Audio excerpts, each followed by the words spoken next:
Hi, I'm David Dodge. Welcome to Green Energy Futures.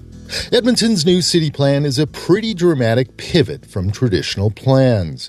It plans for 1 million more people, the impacts of climate change, and the massive energy transition that's underway around the world. Hi, my name is Vaillant, and I was the lead engineer on the development of the city plan, which is our long-term strategy for how our city grows, moves, and does all the great things that cities do.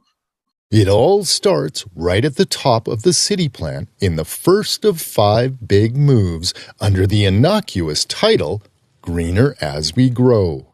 Oh, yeah, for sure. And you hit it right on the head, David. Our understanding is that this is the first official plan in Canada, at least, that embeds its carbon budget into its plan. And that's a big deal because it means that everything within the plan has to be working towards that goal.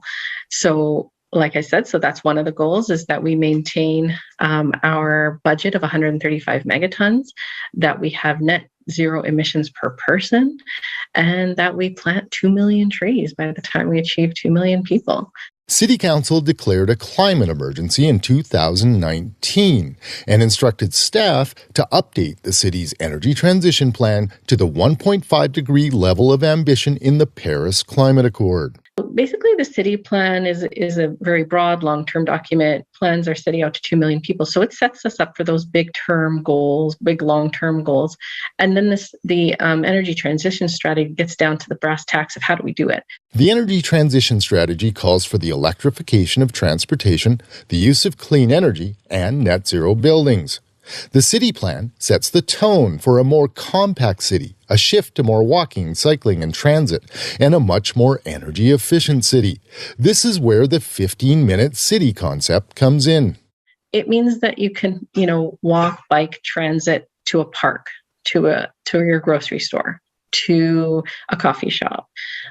You may still need to use your car to get to other destinations that are not within your district, but you should be able to do kind of all of the most common things that you do in your day within your district without having to use a car. It doesn't mean you'll never use a car. You still will. And one of our big goals or targets in the city plan is to have 50% of our trips made by active modes and transit.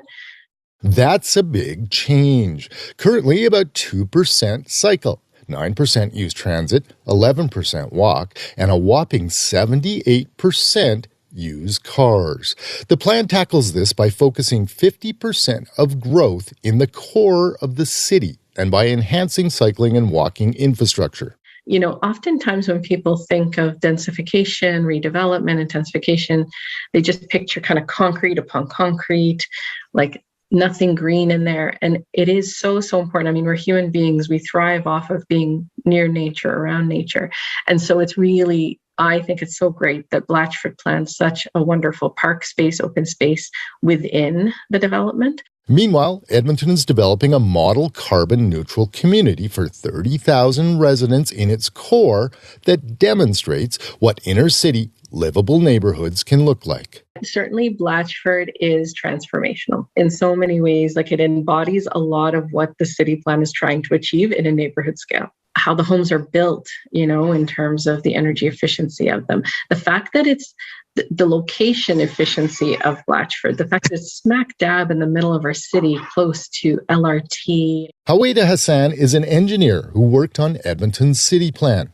We've focused on the aspects of the plan that respond to energy transition, climate change, and reducing sprawl. There's much more in the plan. Learn more at greenenergyfutures.ca. For Green Energy Futures, I'm David Dodge.